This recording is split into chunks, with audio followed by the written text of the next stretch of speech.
By now, most people that are active online must have seen the viral video where the former president Goodluck Jonathan criticized Tinubu's handling of the political crisis in Rivers State, which led to his declaring a state of emergency and subsequently suspended the elected governor, Fubara, his deputy, and all the elected house members in Rivers State. It was not only Goodluck Jonathan that threw the latest salvo at Tinubu. Also, his ally, Professor Wole Soyinka, called it a betrayal of federalism in an interview he granted to the Africa Report. Now, a media senior special assistant in the presidency has responded to the duo of Professor Wole Soyinka and Goodluck Jonathan. He started out by referring to them as well-respected elder statesmen. He faulted their opinion on the declaration of state of emergency in Rivers State, saying that Tinubu has a responsibility to protect the integrity of the country. Blah blah blah, a lot of things he said. Now to the laughable. He said that the Supreme Court ruled that there is no functional government in Rivers State. That was why Tinubu had to intervene to declare a state of emergency. First of all, there is nothing like this in the recent Supreme Court judgment. Second, let's even assume that it is there in the judgment. How do you justify sacking or suspending an elected governor, his deputy, and all the elected house members and replacing all of them with one man who was appointed by another man? How does this work? The worst part is that the sole administrator is now responsible for two branches of government, the executive branch and the legislative branch. Now to what Goodluck Jonathan said, and the most important takeaway, many of the things he said have been repeated over and over again, like the issue of visa refusals and why the Nigerian passport is very weak. He said that many people think it is about the Yahoo reputation, the fraud reputation that Nigeria has. He said no, that it is about rule of law and corruption, that the world watches what is going on in Nigeria. And when they see all this, it affects our reputation, our standing in the international community. He said many things that has been repeated, like already said. But the most important takeaway is his analogy, where he said that you can't wake up someone that is pretending to be sleeping. If that person is really asleep, you don't even need to touch him. A mere clap or a bang near the person will wake him up. If somebody is sleeping, really sleeping, you can easily wake up that person. But if the person is pretending to sleep, you find it difficult to wake up that person.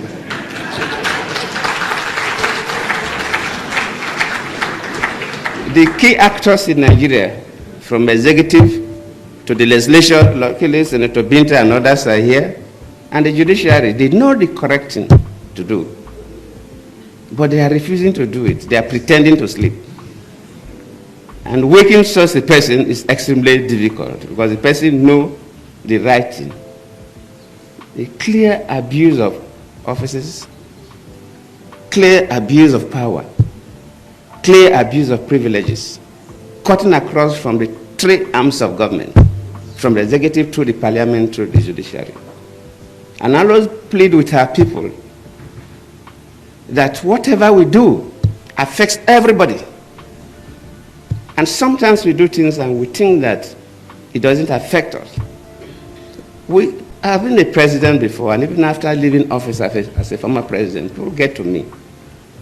Why is that our passport is not valued that much?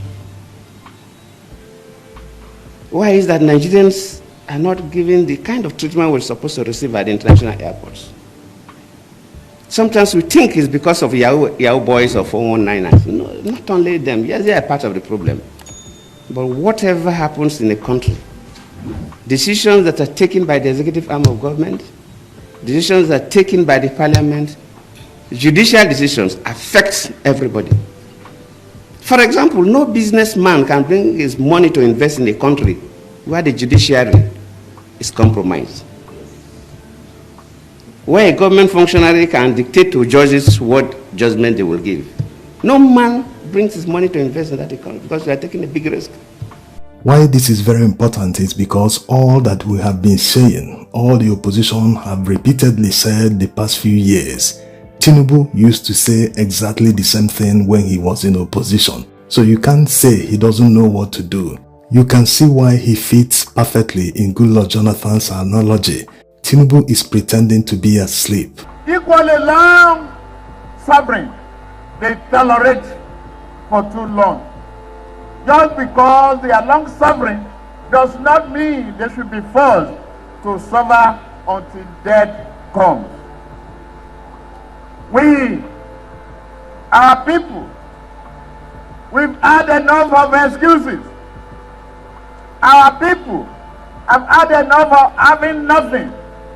The current government's trademark is to throw empty words, all action at our problem, as if doing nothing will cause our troubles to live for sheer boredom.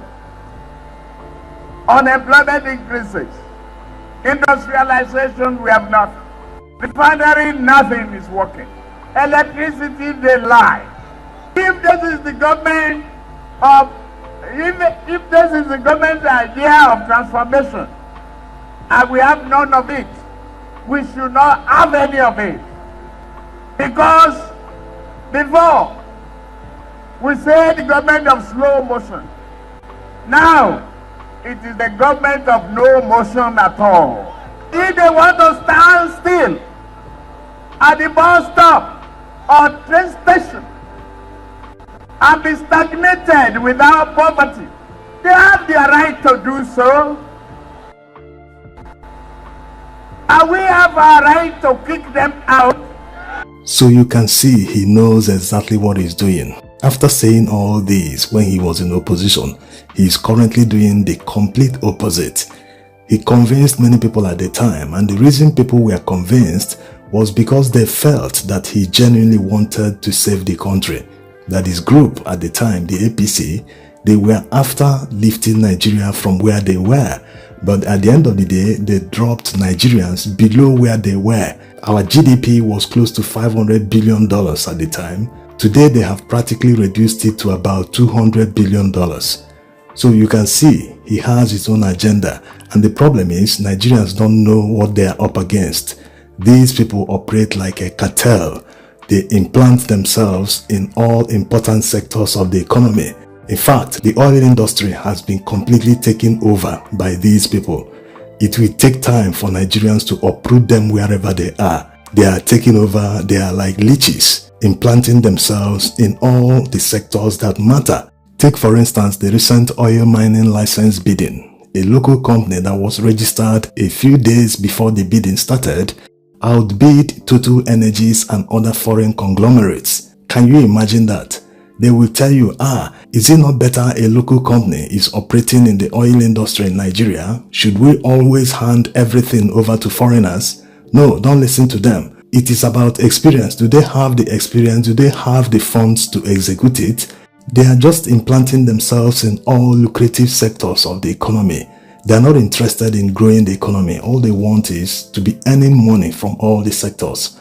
Another huge example is the award of the Coastal Highway. The contract is worth over $10 billion. Tinubu awarded this contract to his associate, and the same company, his son, is a shareholder in this company. So he practically awarded this contract to himself. So as the port renovation contract, he has also awarded to the same man and company. So you can see it is revolving around them. They are just taking over everywhere. It will take Nigerians years to uproot these people. That's if it is very possible. The opportunity Nigerians have is in 2027 to make sure that they take it as a do-or-die affair, to make sure that whoever wants to rig election will understand that election will not be rigged. Yes, it is that serious, but many people don't yet realize this. The damage they've done to Nigeria the past 2 years alone. Imagine what they will do the next 2 years, and in the next 6 years, that's if they are re-elected in 2027. So Nigerians must never give up. Don't ever fall for that narrative that anyone is undefeatable. No, don't ever fall for it. These are ways they use to push narrative to discourage Nigerians from even participating in the election, from having no interest in what is going on. They want to focus your attention somewhere else while they are busy implanting themselves even in your local government area. You don't see it, but it is happening. They are taking over. Unlike during Buhari's administration, they just came, all his men and associates, they were interested in looting whatever they could grab. They took everything, and when Buhari left, all of them left the scene. But this one wants to stay till eternity. He's implanting his people. Look at the way he has made all appointments. Many of the appointments are people he is sure he has confidence in them 100%. So this is an existential threat to many Nigerians. If you know how better you were doing in as near as 2022, you should also know how you are doing right now. It is not your fault. You've done your best and you continue to do your best. The problem is from them, the managers of the economy, Tinubu himself who removed petroleum subsidy. They have killed the naira. Yes, it's virtually worthless right now. So nothing you can do. Even if you start earning 2 million naira per month, it will never be enough. That's why many Nigerians are on survival mode today. That's exactly where they want you to be, to focus on your survival so that you wouldn't care what they are doing, how they are implanting themselves everywhere, pillaging the economy, everything. But Nigerians must learn how to refocus. Focus on that existential threat, that thing you recognize as the enemy that is after your life. You must focus on that enemy and fight it. Yes, this is no game. This is no laughing matter. This is about life and death for many Nigerians. So Nigerians must take it seriously, especially the 2027 presidential election. You must put in all your best. The problem we have is that many people have this defeatist mentality that someone else will come and do it for them, that one savior will come and save them. No, you have to rise up and save yourself. Look at even smaller countries, neighboring countries. They rise up and save themselves. They don't wait for anyone to come and lead the protest or lead anything, any revolution, anything at all. No, they take their destiny in their own hands. Nigerians must learn to do that. Maybe it is because we are over-religious, despite the fact that that religion never reflects in our lives. We have the most looters among the most religious countries. Anyway, let's hope that Nigerians will stop making excuses and recognize how deep in a mess they are so that they will stop digging or chasing rats while their house is on fire. Make hay while the sun shines. Thanks for watching.